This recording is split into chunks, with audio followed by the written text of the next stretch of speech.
for it to be this degenerate, the world must have rottened years ago.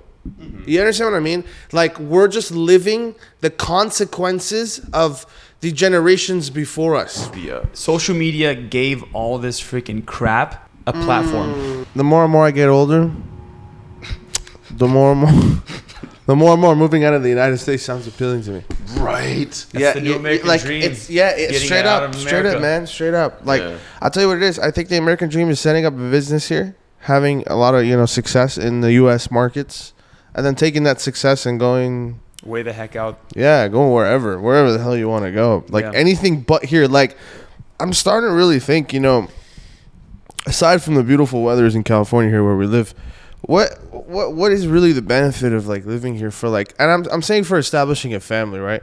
And not to take this conversation sideways, but I think it's very important to like have youngins who like watch this podcast really think about this. Like, when you're young and you're in college, you're really just thinking about yourself, Now, like, you kind of get into like this whole, once you get older, you get into this whole like, I want to establish a family. And then I look around me and I go, this is not an environment that I want to put kids in. Not even close. And it's like bad all around.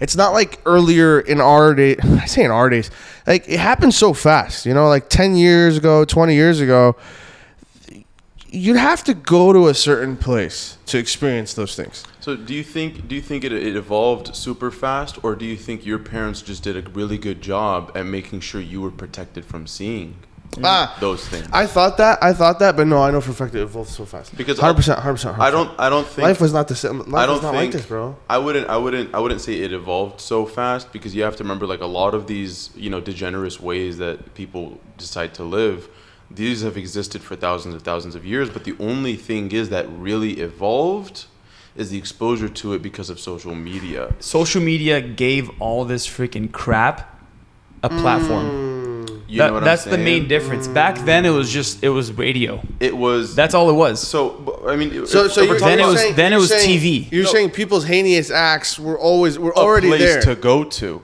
They were always a place to go to. But did your neighbors do it? Yes.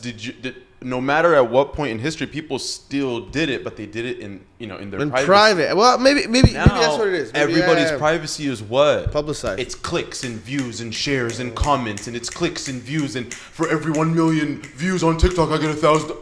That's all it comes down to. People just want to expose everything. Why? Because now it's become a competition. The more degenerate content I can come out with, the more viral it's gonna get. The more people are gonna remember the name. Well, I mean, I do want to challenge a point though. Like, for example, even around here where we live, right? The idea of like, quote unquote, like the dress code of people here, I definitely think in the past 10, 20 years it's gotten a lot more loose.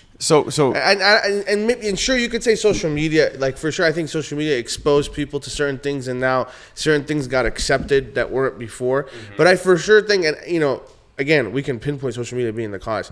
However, the past decade, for sure, the world has evolved in a way where like this stuff was not apparent to the visible eye. Like, you'd have to go and seek it to find it. Now it's like, that's just the point that I'm trying to get across. Back then, you could protect yourself from it. Yeah. Now it's really hard. Now it's almost actually impossible, I'd have to argue. Like, you pull out your phone, like it's there. It's there. It's in your face. Whether you want to see it or not. Yeah. Only, especially with like TikTok, like Reels, or like TikTok or Reels, and just scrolling. You don't really know what you're gonna get. 100%. And the thing is, like, we're adults, so we'll look at something and I can consciously go, this is bad. Right? But I'll tell you something, even me as a Muslim who's like born and raised as a Muslim with values and as a conscious adult and knows good from bad, right? You look around you, and if something happens like in front of you like a million times over and over and over again, you kind of start to like indirectly watch yourself become desensitized to the situation. And so now maybe something that used to offend you is now like, you know what? I'll just ignore it and let them do their thing. Which even just the shift of mentality of that is a big deal. Because you used to have a humanity that used to fight for what's right and say no to these things. Now you have a world that's accepted everyone's behavior and anything's allowed. It's funny that you said that. So the whole thing of like acceptance. My neighbor I've known for years. He was outside. He was watering his lawn. And I was walking to my car and he's a cool guy, so I always just talk to him whenever I see him. And we start talking about one thing, about the other, blah, blah, blah, blah, blah, blah. And I was like, oh, have you watched the Olympics? He's like, no, not really. But he started to bring up about like, you know, this whole ceremony. I was like, yeah, it's a shame how like they're mocking Christianity, how like the Last Supper. One thing led to another. His response was, yeah, well, as a Christian, I don't feel the need to defend Christianity. God Almighty, in this case, he's talking about Jesus, doesn't need to be defended. He could defend himself. And I was like, I'm going to bite my tongue on this, which is exactly what we see. Where we, meaning the media, right, or really anyone else, is able to say all these things that they want about Christianity, about a sacred religion to like billions of people, and just walk away like, no, it's all good. Jesus got him. Oh, God got him. Like, in some sort of way, it's like, how do you know as a little kid, I know I was wrong. Even if I knew I was doing something wrong, I stopped doing it because my parents checked me, because my older brothers checked me, because my family checked me. Mm-hmm. And from there, I was like, ooh, whether it was smack or whether it was a very stern talk or a look or whatever you want to call it, right? Doesn't necessarily have to be leading to violence. I learned it the hard way. Violence. You know what I'm saying? I learned it the hard way. So like, if someone doesn't stop someone when they're talking about Christianity like this, by maybe boycotting the Olympics, maybe doing something else, talk about it, have a public outrage about it, right? You could peacefully protest, but still get your message across. Speak up about it. Don't be like, someone else got it. Someone else is gonna take it, but someone else is gonna be defending my religion. Can I say I don't like. I hate That's to be sad. I hate to be a negative, tone in the room because I'm always very optimistic. But I really think the genie's out the bottle, dude. Like it's too late. You mean the Jed? It's just too late. Like this is just life. Like I don't know. I mean, no, not literally. I mean, like in a form of like the degeneracy of human being, like. It's gotten to a point where like I don't think society is ever gonna like stop and go, you know what? We're doing something weird here. Let's make a U-turn and go back to how things were before. Not until some God level type of mediation gets kicked in the middle here and like something happens that shifts the dynamic of the world. Because I don't know. Like, and it's moving at fast speeds, man. Yeah. Until then, it's just a competition. Yeah, it literally is just a competition of who can be more degenerate. Remember the one time we were talking about it, you and I, and I remember it was one time we were filming. I think Malik wasn't there that day, but we were talking about how God doesn't necessarily. It doesn't make sense for him to send a messenger anymore, because just the way these things have evolved at such a rapid pace, it's not controllable anymore by just sending a man with a message. You know what I'm saying?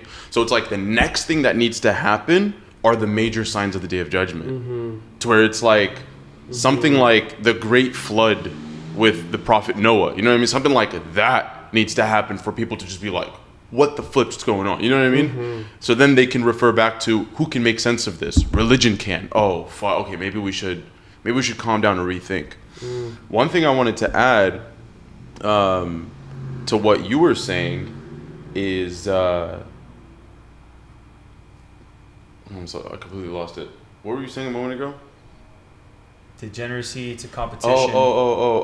Someone else defending the religion. So, it's really funny because Christians, they take on this kind of this mindset of like, I don't feel the need, or it's like flipping, I don't know, Christians will probably even say like, they're forgiven because as long as they love Jesus, then Jesus will forgive them. It's like, okay, they're literally mocking him. You know what I mean? Get that idea out of your head. If Jesus were here today, how he would defend his own faith? By going to war with these people. He wouldn't say, we're going to boycott the Olympics. We're not going to watch it because they disgraced us. No, he would say, I'm gathering an army and we're going to go run the Olympics over in Paris. Screw the Olympics. We don't care about the competition. The people who mocked our faith and made fun of our faith, you know how we're going to defend our faith?